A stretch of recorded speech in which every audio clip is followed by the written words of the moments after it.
con el verdadero Claudio Lovera. Porque ¿Mm? viste, vos me solés decir, parece que estoy hablando con Claudio Lovera cuando yo asumo una posición jurídica. Pero yo quiero asumir una posición jurídica que creo que es correcta nomás, Carlos. Entonces yo, por ejemplo, te puedo decir, acá, doctor Claudio Lovera, vamos a hablar con un representante del Ministerio Público.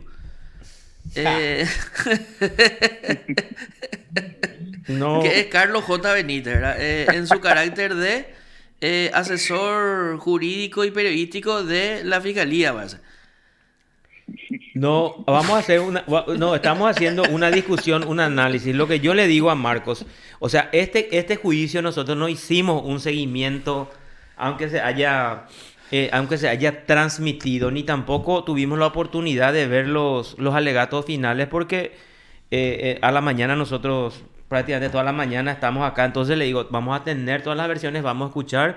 Pues yo escuché de pasada tu entrevista con Perla y con Raúl, lo que pude escuchar más largamente, en donde cuestionaste principalmente el trabajo de la perita e incluso insististe que le ibas a denunciar por declaración falsa. Después de estos alegatos, doctor, o sea, después a ver, en tu carácter de profesor, así didácticamente nos vas a decir, yo cuestiono esto y por esto. Buen día, Ok. doctor. Gracias por atendernos. Feliz No, por día de la favor. amistad, doctor. Iba a empezar por ese lado. Feliz día también para ambos, para la audiencia. Y está bien este tema de juego de roles para generar discusión. Sí, Finalmente es el objetivo de generar discusión, así generar mismo debate. es. Mm. Y como siempre insisto, elevar el nivel también del debate, ¿verdad? Que es muy Sí, interesante, así avanzamos todos, ¿verdad? sí, señor, así mismo es. Bueno, a ver, a partir de lo que escuché en los alegatos finales, y me va a tocar a mí el jueves la próxima semana hacerlo, sí, obviamente puedo adelantar algunas cuestiones. En primer término, Ujú. la Fiscalía, y usando, antes de entrar en la parte de términos jurídicos, es bueno empezar con el lenguaje coloquial. La Fiscalía el día de ayer le soltó la mano a su perito en la parte de declaración falsa, de la parte fáctica y en la parte que se relaciona a Oscar González Daer, sin usar el término en todos aquellos puntos que en el contrainterrogatorio había iniciado exhibiendo que la perito faltó a la verdad el día anterior en el interrogatorio directo por parte de la Fiscalía. Pues bien, ayer los fiscales determinaron de dar la razón y no acusaron por esos hechos, por esas circunstancias fácticas. Es decir, esa es la confirmación que la perito en esa porción cometió testimonio falso, y obviamente voy a pedir que se remitan sus antecedentes. Además, un testimonio falso filmado y alojado en YouTube, así que probatoriamente no va a haber muchas complicaciones en acreditar esas circunstancias. Eso es por un lado.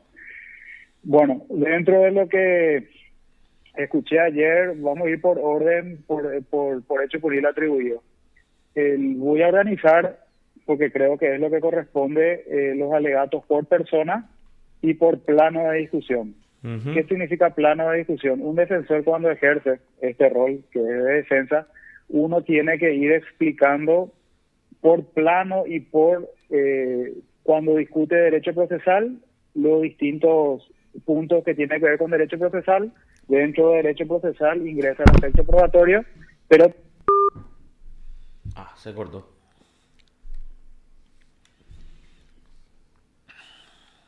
Vamos a insistir con el abogado Claudio Lovera, defensor de Óscar González Dari y de su hijo Rubén González Chávez. Ya está, doctor. de vuelta, De sí. vuelta, sí. Y como había dicho, no sé hasta qué parte se escuchó, organizar por personas Por, y por planos. por plano, Planos hasta en el ahí. Sí. por planos en el sentido de todo aquello que se refiere al derecho material, y todo lo que es la estructura del hecho punible, porque justamente los hechos punibles están estructurados para que secuencialmente se haga un análisis, y también en el plano procesal, todos aquellos aspectos que procesalmente deben ser destacados, y dentro de ese aspecto también está lo probatorio. Lo que es el primer hecho punible, necesariamente, y la Fiscalía eludió discutir, y yo voy a generar esa discusión, un aspecto que hasta hoy en día merece y no está claro en lo que es la postura del Ministerio Público en los casos que se refiere a declaración falsa, y si finalmente las declaraciones ante Contraloría cumplen o no, en primer lugar, lo que es la tipicidad objetiva de la declaración falsa prevista en el artículo 243. La Fiscalía sabe que hay todo un debate en ese asunto, entonces es realmente sorprendente que ellos inicien sus alegatos sin tocar ese punto. Bueno, yo lo voy a tocar y espero que ellos también se ocupen de replicar, porque ya que eludieron ese aspecto. Entonces hay que discutir en primer lugar si las declaraciones juradas ante Contraloría cumplen o no y caen bajo lo que es la tipicidad objetiva del 243 del Código Penal, en primer lugar. Claro. En segundo lugar, luego de pasada esa discusión, porque también esa discusión abarca no solamente tipicidad objetiva, abarca también tipicidad subjetiva, y ellos no se ocuparon de analizar la secuencia en lo que son las declaraciones respecto a estos clientes. Respecto al segundo plano, también hay que discutir desde el punto de vista probatorio. ¿En qué sentido?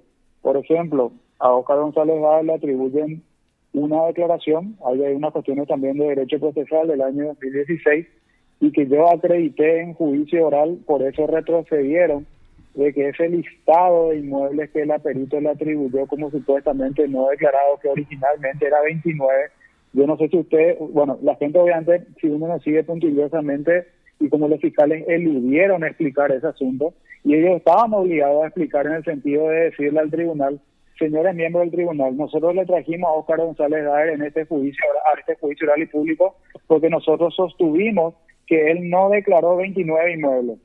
Pero ahora nosotros en los alegatos queremos explicar por qué nuestros alegatos es solamente sobre 13. Y nos dijeron eso. Se limitaron a listar 13. Entonces ellos acusaron por 29, perdón. Ellos acusaron por 29. Y ellos en el interrogatorio con su perito sostuvieron 29.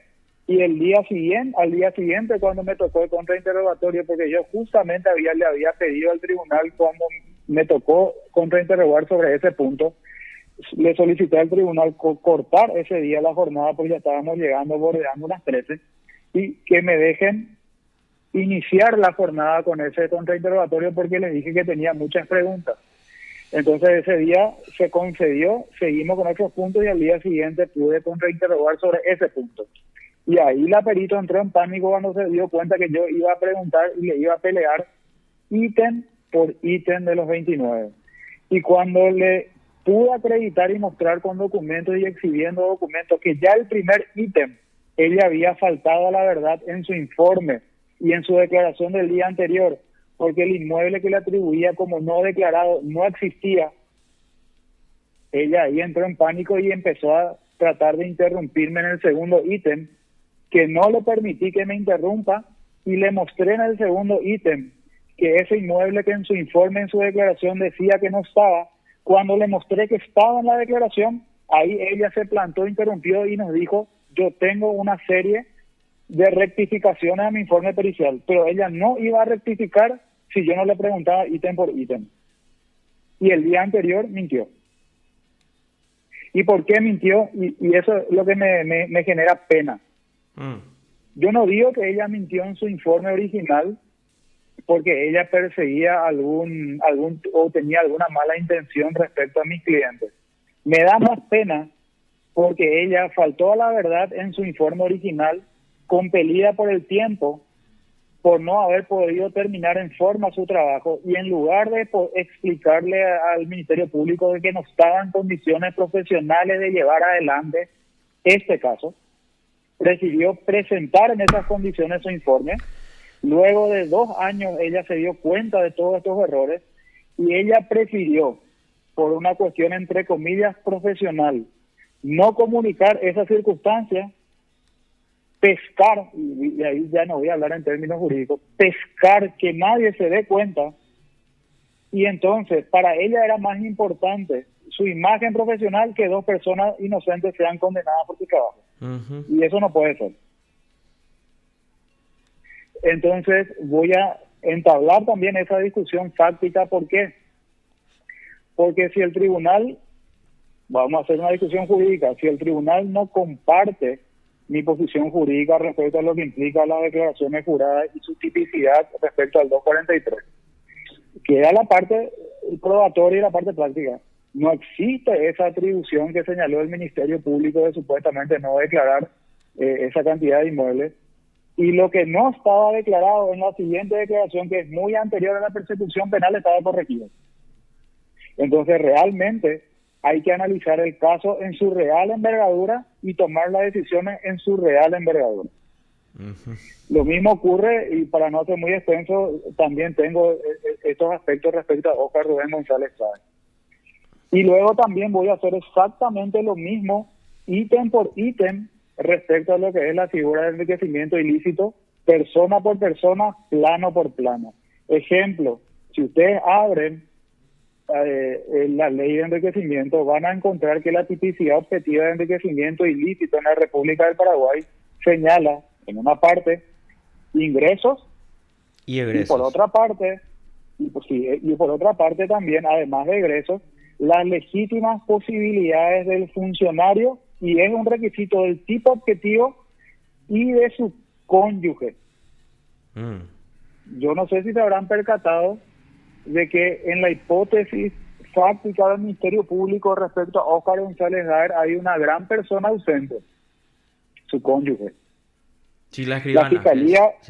La fiscalía estaba obligada por exigencia del tipo penal a hacer una verificación de las legítimas posibilidades, no solamente de Óscar González Daer, sino también de su cónyuge. Y nosotros acreditamos en juicio oral que la cónyuge en los últimos 5 años tuvo un ingreso de 35 mil millones de guaraníes. Ese solo aspecto tiene que conllevar la absolución de Óscar González Daer. Y es gravísimo que el Ministerio Público haga este planteamiento solamente y pensando que alcanza con callarse. Violaron la tipicidad objetiva en materia de enriquecimiento ilícito, y ese solo argumento debe conllevar la absolución de este señor. Bueno, y a ver un poco la absolución de él. Y con respecto al hijo, porque el monto mayor se da con respecto al hijo, que es más de 50.000, casi 51.000 millones de guaraníes, es lo que Rubén González Chávez no puede justificar según la postura final del Ministerio Público, que incluso pide el comiso de ese monto, patrimonio por ese monto, doctor. Así mismo. Ahí, respecto, además de que tengo otras cuestiones respecto al señor Óscar González Daer, también obviamente tengo varias cuestiones que presentar respecto a Óscar Rubén. En primer lugar, para cerrar lo de Óscar González Daer. Sí. La Fiscalía ayer, mostrando sus cuadros, hay un cuadro que exhibió y pasó rápidamente y no quise profundizar obviamente en la explicación del cuadro porque por la transmisión pública y por la cantidad de gente.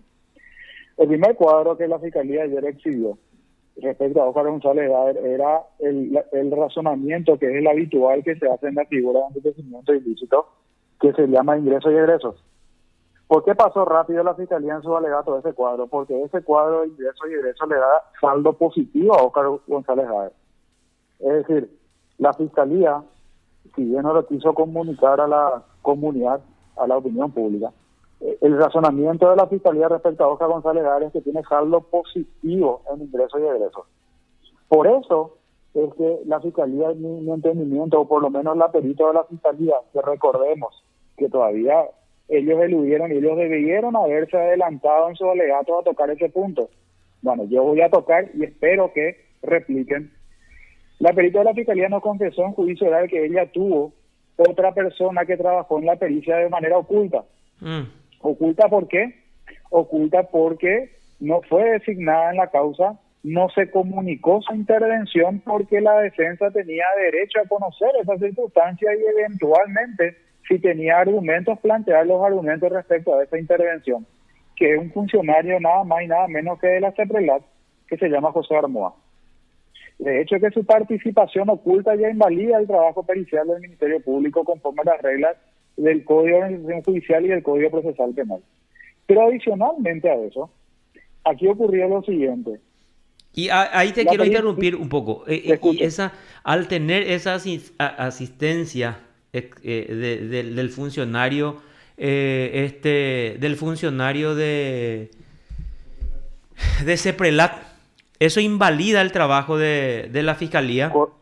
Correcto. Ejemplo, vimos hace poco un caso en el cual intervino un perito de la fiscalía recusado. ¿Y cuál fue la respuesta del Poder Judicial por haber trabajado recusado? Se invalidó la pericia. Vimos hace poco, creo que un caso de una cuestión de tránsito, en el cual el Ministerio Público, que vi hace pocos días, en el cual el Ministerio Público, sin seguir las reglas de la pericia, realizó un trabajo que implicaba reglas de pericia. ¿Cuál fue el resultado para el Poder Judicial? Se invalidó esa actividad. Ujú. Aquí lo que ocurre es lo siguiente. El trabajo, los peritos son auxiliares de la justicia. ¿Eso qué significa? Es una actividad que está regulada por el Estado. ¿Por qué? Porque independiente, inclusive eso rige para los peritos que ejercen el rol desde el punto de vista de la defensa. El perito tiene que ayudarle, por eso auxiliar de la justicia. Un perito, en realidad, es el auxiliar, por más de que sea propuesto por uno de los intervinientes, e inclusive desde el punto de vista de la defensa, por más de que sus honorarios sean pagados por la defensa, en este caso por la persona procesada, el perito no se debe a la defensa ni al Ministerio Público. El perito se debe al Poder Judicial. ¿Por Claro. qué? Porque el perito, al ser auxiliar de la justicia, en doctrina se dice que el perito con su expertise amplía los sentidos, ¿pero de quién? Del tribunal. Es decir, le ayuda al tribunal con su conocimiento técnico a ampliar su campo de comprensión para tomar su decisión, que es la correcta aplicación de la ley. Entonces, al ser auxiliar de la justicia, es una actividad reglada. El propio Código de Organización Judicial señala que es reglada y el Código de Organización Judicial señala que las partes tienen el derecho a intervenir conforme lo establece el Código Procesal Penal, a intervenir en el momento de designación de peritos y ejercer sus facultades. ¿Por qué? Porque se debe garantizar dos cosas respecto al perito. Y eso está también en el Código de Organización Judicial. Se debe garantizar que sean independientes, que sean imparciales, que sean idóneos y además que intervengan directamente. ¿Eso qué significa? Que ellos sean los que llevan adelante la tarea, porque son ellos los que van a tener que ir, por ejemplo, en el campo procesal penal, a explicar sus percepciones personales y también explicar sus criterios técnicos que sustentan sus conclusiones. Eso no se puede conseguir cuando hay alguien que actuó caño y jape. Claro, Y claro. eso es lo que generó el Ministerio Público. ¿Cuál fue el inconveniente en caso O sea, vos de que decís su en este perito... caso por el de la CEPRELAT, por el funcionario de la CEPRELAT. Correcto, que la propia perito de la Fiscalía señaló que, por ejemplo, hizo conciliaciones. Y ahí quiero señalar lo siguiente. Si hizo conciliaciones conforme a la declaración de la perito, obviamente al hacerse una conciliación entre cuentas, él le entrega ese resultado a la perito y la perito no va a replicar la tarea. Va a tomar ese resultado, porque ¿para qué yo le pido a otro que haga conciliaciones si yo me voy a sentar a repetir la tarea? Sí. Bueno, me hubiera gustado haber conocido a esa persona y finalmente si tenía o no la idoneidad, me hubiera gustado que esté sentado en un juicio oral para ver sus criterios técnicos y cómo razona. Y eso me lo privó el Ministerio Público. ¿Y por qué yo quiero destacar el tema de este factor? Porque ahora voy entendiendo varias cuestiones del caso. Como evidentemente habrá reportado la perito de la Fiscalía de que su resultado de ingresos y egresos daba positivo respecto a Óscar González Gaer, eso significaba el sobreseimiento definitivo de Óscar González Gaer. Y ahí se inventó por primera vez en la historia del Paraguay un nuevo criterio, entre comillas, que no cumple con los requisitos del tipo penal del enriquecimiento, un nuevo criterio que le llamaron, y creo que fue el aporte del funcionario de la CEPELAT, y aporte entre comillas en realidad, que le llamaron movimiento financiero. Es decir, limitarse a tomar extractos y encima solamente el 50% del extracto, porque movimiento financiero significa mirar los depósitos, pero también los débitos como primer paso. Acá miraron solamente los depósitos. Y se limitaron a sumar, y eso es lo que dijo la perito de la Fiscalía, se limitaron a sumar extractos y eso es incorrecto en cuanto a lo que implica un pronunciamiento para condenar. ¿Por qué? Porque lo que denominan movimiento financiero es lo que hace la CEPRELAT cuando empieza a hacer su análisis de inteligencia financiera. ¿Pero para qué? Porque el informe de análisis de inteligencia financiera solamente te sirve para decidir si abro un caso y luego uso la información de inteligencia financiera para saber dónde tengo que investigar. Porque los informes de inteligencia financiera, cuando se basan en esto que se llama movimiento financiero, terminan con una advertencia, que de hecho se leyó en este juicio oral, porque si bien se habla mucho del tema de Gafilat, se habla mucho del tema de ejemplo de este caso para el Paraguay.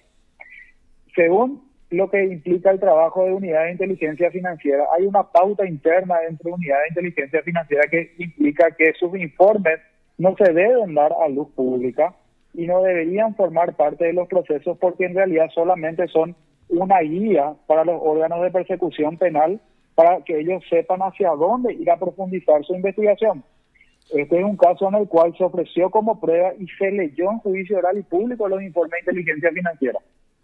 Sí. Alguna vez ya ocurrió esto en Paraguay respecto a un informe de FinCEN y cómo se introdujo como prueba el informe de FinCEN en un caso que fue en los años 2000, a inicio del 2000.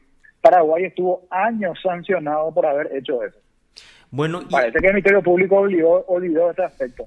Claro, pero ahí te quiero preguntarte, o sea, ¿cómo hacemos eso? Porque incluso la defensa la defensa anterior ejercida por la doctora Sara Parquet ya había cuestionado porque en su imputación ella había dicho, bueno, acá en la imputación se transcribió este documento, ¿verdad? De la CEPRELAT que solo tiene que servir de base o como elemento para ampliar o para solicitar informes o ampliar la investigación. Y todos esos cuestionamientos fueron rechazados en su momento, o sea, incluso por la Cámara de Apelaciones o no sé si por la Corte, ¿verdad? Entonces, ¿cómo llegamos a entender? Porque yo hasta ahora no he visto que se haya dado una exclusión en ese sentido, por ejemplo. No, y de hecho que yo no estoy planteando excluir el informe de inteligencia, al contrario, a mí me sirve. ¿Saben por qué? Porque el informe de inteligencia financiera que se basó, y está bien que lo hagan, porque lo que hay que entender es que hay un nivel de información para denunciar. Pero el nivel de información para denunciar no es el estándar que se exige para condenar, que es muy superior, que es la certeza más allá de la duda razonable, ¿ok? Sí. Es el estándar para condenar. Al contrario, a mí me sirve el informe de inteligencia de la CEPRELAT, ¿por qué? Porque el informe de inteligencia de CEPRELAT se basó en movimiento financiero. ¿Y saben cuál es la conclusión? La conclusión es que envían al Ministerio Público para que el Ministerio Público analice el mérito para abrir un caso penal. Y la CEPRELAT le aclara que ese análisis no le permite a la CEPRELAT afirmar la existencia de un hecho punible. Bueno, con ese mismo nivel de análisis, la Fiscalía quiere una condena. ¿Por qué? Por no haber trabajado. Porque la propia Fiscalía no se animó, así como tampoco se animó su perito, no se animó a comparar, ni a usar, ni a señalar que son sinónimos, porque no son sinónimos.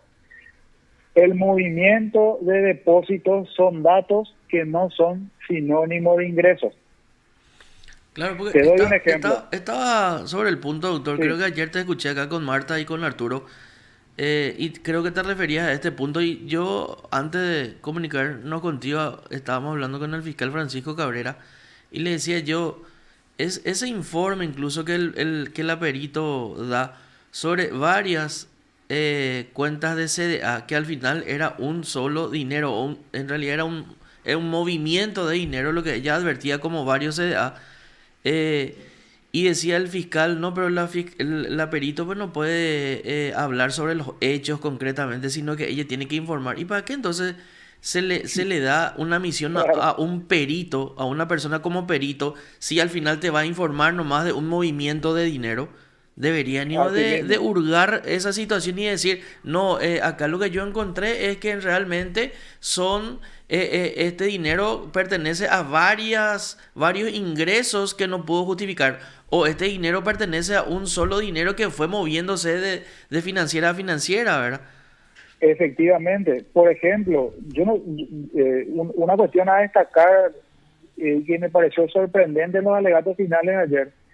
Finalmente estuvimos casi sobre el tema de los CDA, igual me iba a ocupar uno a uno, ¿verdad? Pero estuvimos prácticamente discutiendo sobre el CDA con la perito de la Fiscalía, después con el perito de la Defensa. Si uno suma la cantidad de días, habremos discutido con la perito de la Fiscalía 4 días en CDA, el tema de CDA, y con el perito de la Defensa casi 4 días discutiendo el tema de CDA.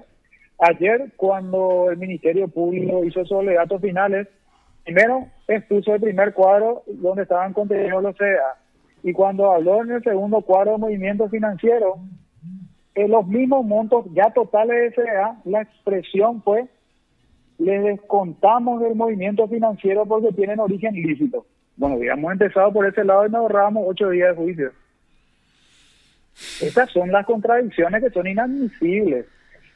Entonces la Fiscalía ahora al llegar al final tuvo que tomar una postura y evidentemente, y está mal, pero digo evidentemente, se inclinaron por el tema del movimiento financiero y ahora todo este tema de CDA finalmente es origen lícito. Fíjense que el tema de Príncipe de Saboya ya también ya es todo lícito, porque ayer le descontaron a Rubén González Chávez los ingresos del Príncipe de Saboya señalando que tiene origen lícito.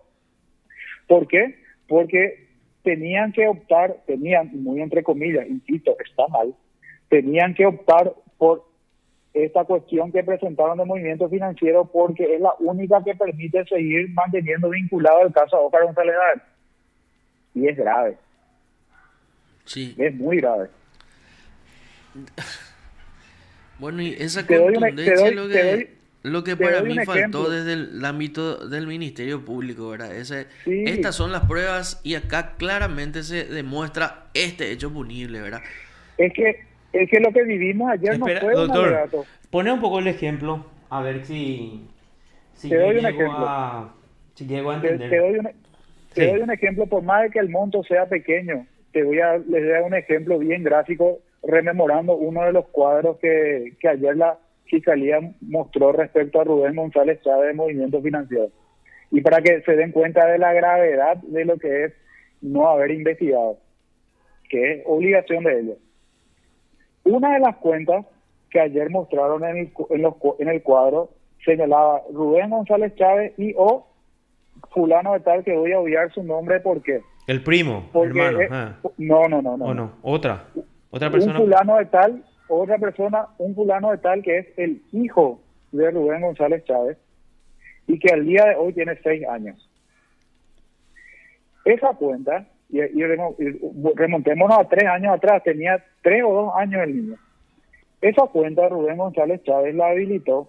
Hay padres que tienen y no tienen depósitos de montos importantes, pero quiero usar el ejemplo porque es un ejemplo demasiado importante. Esa cuenta, como algunos padres tienen la costumbre de habilitar cuentas ya y colocan el nombre de su hijo menor y van haciendo ya desde chicos pequeños depósitos como para cuando tenga la mayoría de edad, decir, mira, acá tenés estos ahorros, ¿verdad? Esos depósitos, nunca la Fiscalía se ocupó de investigar quién es ese otro hijo, que es el hijo de Oscar, su único hijo, el único hijo de Rubén. La Fiscalía le suma como dentro de su cálculo de movimiento financiero depósitos que hace Rubén en la cuenta con su hijo y quiere condenarle por depósitos en la cuenta de su hijo. Extrae de otra cuenta un pequeño monto mensual y deposita en otra cuenta con su hijo. Por no haber investigado, la Fiscalía quiere la condena por eso. Te doy otro ejemplo. La Fiscalía reconoció en su pericia y en sus alegatos finales que Óscar González Daer tenía la costumbre, en esa época no había CIPAP, se depositaba su sueldo de la Cámara de Senadores y extraía, apenas se depositaba, extraía el total y redepositaba en una cuenta de Banco Continental. Tenía esa costumbre que de hecho muchos funcionarios lo hacen y hoy en día, por ejemplo, el que está en la función pública, también uno puede optar en la actividad privada, algo que se llama domiciliación. Ujú. Si yo tengo más de una cuenta, yo indico cuál es mi domicilio, para usar un término. Entonces, si a mí me depositan como funcionario, por ejemplo, no sé, estoy en el Ministerio Público y me depositan, el Ministerio Público trabaja con Itaú, por ejemplo, Ujú. me depositan mi sueldo de Itaú, como yo hice mi domicilio en una cuenta de Sudamérica, ese día Itaú está obligado a retransferirme a mi cuenta de Sudamérica, porque ahí concentro mis recursos. Bueno, Óscar González Daer, reconocido por el Ministerio Público, él extraía y depositaba en una cuenta de Banco Continental. En esa cuenta de Banco Continental estaban Óscar González Daer y su hijo. ¿Saben cuál es el resultado práctico de la falta de investigación del Ministerio Público? Ujú. El Ministerio Público, como divide mágicamente las cuentas en dos personas, dividió ese depósito, ingresó en la cuenta, dividió, le restó solamente a Óscar González Daer ese depósito de origen conocido, pero obviamente como restó luego de dividir 50%, entonces finalmente queda un remanente en la cuenta de Óscar Rubén González Chávez. ¿Eso qué significa en la práctica? Que la Fiscalía quiere que se le condene a Óscar Rubén González Chávez por depósito de los sueldos de su papá. Bueno, ¿Les parece eso una persecución penal eficiente? bueno. Ahora vamos, ¿cómo resumirías vos? Porque mira que a nosotros nos cuesta que estamos a diario y hace rato en este tema judicial, Sí. en este tipo de temas. Para el Le ciudadano re- común y le- corriente. sí, eh, le eh, resumo. sí, ¿cómo Le resumo. resumirías? ¿Cómo El resumirías? tipo Doctor? penal, el tipo penal de enriquecimiento Mm, exige demostrar ingresos. sí. Los movimientos bancarios implican un dato que no es sinónimo de ingreso. Es un dato que yo tengo que tomar como Ministerio Público y encima les digo y les digo también en términos coloquiales y más rioplatenses. Investigar a personas bancarizadas es el sueño del pibe en una investigación financiera, porque la actividad bancarizada deja rastros, te permite hacer trazabilidad, te permite hacer seguimiento y te permite determinar a partir del dato del depósito qué es ingreso, qué no es ingreso, qué es redepósito. Yo estoy espantado luego de haber visto ayer como la Fiscalía señalaba, por ejemplo, la cantidad de cheques depositados. Estoy espantado, ¿por qué? Porque la Fiscalía no siguió un cheque. O sea, no hablaba de los depósitos de los cheques, pero no sabía dónde fueron a parar, digamos, o en manos de quiénes. Porque no pidió la información. Yo en los alegatos, la Fiscalía pidió, por ejemplo, la Fiscalía al final de la investigación pidió copia de cheque y boleta de depósito que llegó alguna. Tampoco insistió. Pero, por ejemplo, dentro de lo que llegó hay muchísimo redepósito. Te doy un ejemplo. Hay una costumbre bancaria que mucho tiempo bancos, ¿cómo te voy a decir?, daban esa pauta a los clientes, que para poder hacer un control de la numeración de los cheques, de las chequeras, hay muchos bancos que siempre le sugerían a los clientes que si emitían un cheque y finalmente no lo utilizaban, le pedían que redeposite. Uh-huh. Ese redepósito, vos mirás el extracto y parece un ingreso en la cuenta. Tenemos que diferenciar que depósito e ingreso son cosas diferentes. Pero cuando vos ves el dato de qué es lo que se depositó, vos encontrás el cheque de la misma persona. Pregunta, ¿eso es un ingreso? No. No. Bueno, por ese tipo de cosas quieren que se le condene a Óscar Rubén González Chávez. Bueno, ahora lo que te quiero preguntar, en el sentido, vos dijiste, bueno, en el caso de Óscar González Daer, vos tenés que la propia Fiscalía concluyó, y creo que la Contraloría General también, que no hay un desfasaje entre sus ingresos y egresos. Creo que incluso tiene un saldo positivo de 2.000 millones, o no sé, si vos me vas a corregir. Correcto. ¿Verdad? Bueno, correcto. Un poco más de 2.000 millones. Y ahí lo que vos decís, el enriquecimiento ilícito exige estos requisitos. Y ellos lo que hablan es de que los depósitos Entonces, ¿ante Correcto. qué estaríamos? Vamos a suponer, yo, Carlos Benítez, como funcionario público, ganaba 10 millones mensual. Se Sí, hace todo un trabajo, incluso la propia fiscalía hace un trabajo y dice, perfecto, Carlos Benítez, hay una coincidencia entre sus ingresos y egresos. Es más, tiene 2.000 millones a su favor, ¿verdad? O sea, sí, positivamente. Pero correcto. encuentra, ahí lo que no entiendo, ¿qué significa eso que Carlos Benítez tenga varias cuentas o no pueda justificar el movimiento bancario? Eso es lo que no, en mis... Exactamente. Y es correcto, Carlos, y correcta tu apreciación. Mm, El justificar o no justificar movimiento bancario no es delito en Paraguay. mm, En Paraguay, el delito es que los ingresos mm, superen las legítimas posibilidades económicas. mm, La fiscalía se quedó al nivel de una denuncia. La fiscalía tendría que haber pedido los respaldos de los depósitos bancarios para saber, en primer lugar, si son un ingreso, si no son, por ejemplo, movimientos entre cuentas. mm, Movimientos entre cuentas me refiero al tema de, si yo, por ejemplo, que yo tengo, por ejemplo, esa práctica, yo, por ejemplo, concentro el tema en una determinada, no tengo muchas, pero concentro una cuenta para realizar pagos mensuales, eh, para poder tener un control. Entonces yo voy sacando de otras cuentas hasta tener un cierto nivel que me permita hacer mis pagos mensuales. sí, Eso, si yo fuera funcionario, con este criterio la fiscalía no me pediría ni condena por enriquecimiento. Claro. exacto. ¿Sabes cómo se Mm. puede explicar eso? Es un escándalo. ¿Sabes cómo se explica más fácilmente Porque eso? eso dice en la acusación, por eso yo le Sí, pregunto a ¿sabes Beto. por qué? Mm, ¿Cómo se explica? Que vos, por ejemplo, y voy a utilizar más de el nombre comercial, el girostigo. mm, El girostigo te Sí, permite a vos pagar Ande, SAP, incluso la telefonía y otras cuestiones bancarias, ¿verdad? Entonces soy funcionario público y tengo mi cuenta en Itaú. Funcionario de la fiscalía. ¿Qué hago? Saco de mi cuenta de Itaú y me voy y me autodeposito en Tigo, ¿verdad?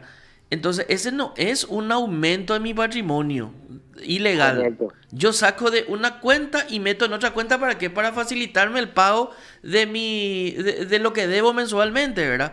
Entonces, en este caso Claro. no sé si hubo pongo en una cuenta para tal cosa. O sea, vos podés mover tu dinero dentro de Sí, 3 4 cuentas y eso no, no es ilegal. no, ya sé, lo que yo no llego a entender, o sea, el doctor estaba explicando, vamos a suponer, me sale que hay coincidencia entre mis ingresos y ingresos, pero después Sí. la sí, fiscalía me dice, no, encontramos que vos depositaste en Itaú $10.000. Sí, pero Encontra- sacate de BBVA. No, Perana. O sea, me va a decir así, yo no voy a decir eso, él le va a decir, vos tenés también esta cuenta bancaria, o sea, en el banco, otro banco B, depositaste en total $15.000 y en el otro 20.000, 35.000, $45.000 tengo en total, ¿verdad? Esa es la diferencia que yo tengo aparte y la fiscalía dice que eso yo no puedo justificar, ¿verdad? En lo el que caso de tu ocurre, cliente. ¿Mm? sí, lo que ocurre es que esa no es la fórmula de enriquecimiento, Carlos. Por eso, ahí quiero La entender, ¿y fórmula eso de qué sería? O sea, ¿qué esa sería? es, Porque ellos pues, hablan de esa diferencia en cuanto al depósito esa bancario, dice específicamente la acusación. sí, y eso sabes qué es, Mm, ese es el estándar que sigue la Contraloría para denunciar. Y a la Fiscalía le toca profundizar. Eso es lo que se hace, ¿sabes cuándo? Se hace cuando la Contraloría hace un control de declaraciones juradas. Entonces, acá lo que es un estándar de denuncia quieren convertir en un estándar de condena. mm, Y en realidad esta gente vino peleando la causa, peleando en el buen sentido, discutiendo. ¿En qué sentido? Una cosa, vamos a la ley de enriquecimiento en la Argentina. Acá hay una confusión también cuando la Fiscalía ayer explicó el enriquecimiento y habló de no justificar. Nuestra ley es profundamente diferente a la legislación que hay en otros países. En la Argentina tiene la siguiente fórmula la ley de enriquecimiento. Señala que hay una diferencia entre ingresos y egresos y hay una diferencia entre ingresos y capacidad económica del funcionario, ¿ok? Entonces, la persecución penal investiga ese aspecto y luego señala la ley argentina que una vez que la persecución penal determinó que hay esta diferencia entre ingresos y capacidades económicas que identificó la investigación, le hace una intimación al funcionario para que explique. Y si el funcionario no puede justificar, enriquecimiento. Así funciona en Argentina.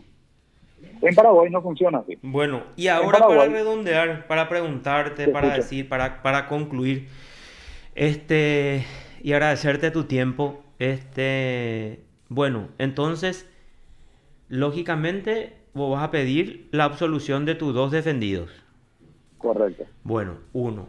Segundo, la presencia del Del agregado. del Departamento de Justicia Sí. de los Estados Unidos. ¿Cómo lo tomaste vos o cómo lo tomaron tus defendidos?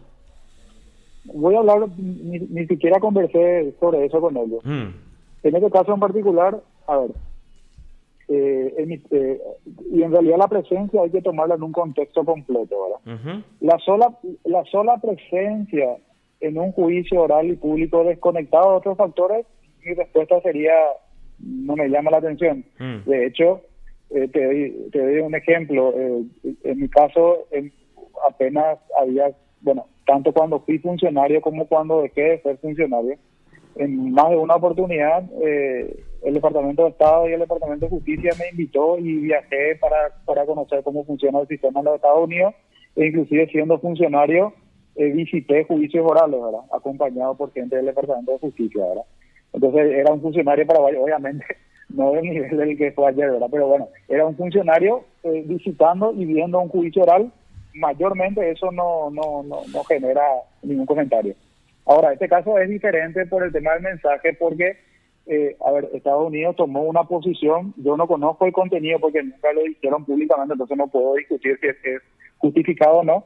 Estados Unidos, dentro del ejercicio de su soberanía, tomó la decisión de quitarle la visa. Es ejercicio de soberanía de Estados Unidos en Estados Unidos y nadie puede discutir eso. Ahora, ese mensaje conectado con la presencia, y obviamente no es una simple presencia, es algo que confronta, yo creo, las reglas del Estado de Derecho nuestro. Hasta ahí es lo que puedo decir.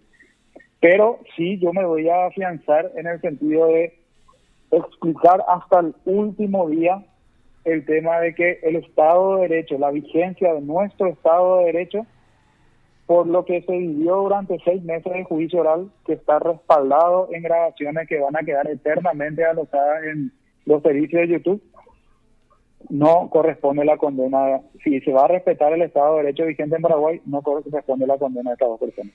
O sea, desde tu punto de vista, entonces, doctor, vos criticás duramente el trabajo del Ministerio Público y para vos entonces es extremadamente deficiente la investigación que se hizo en este caso.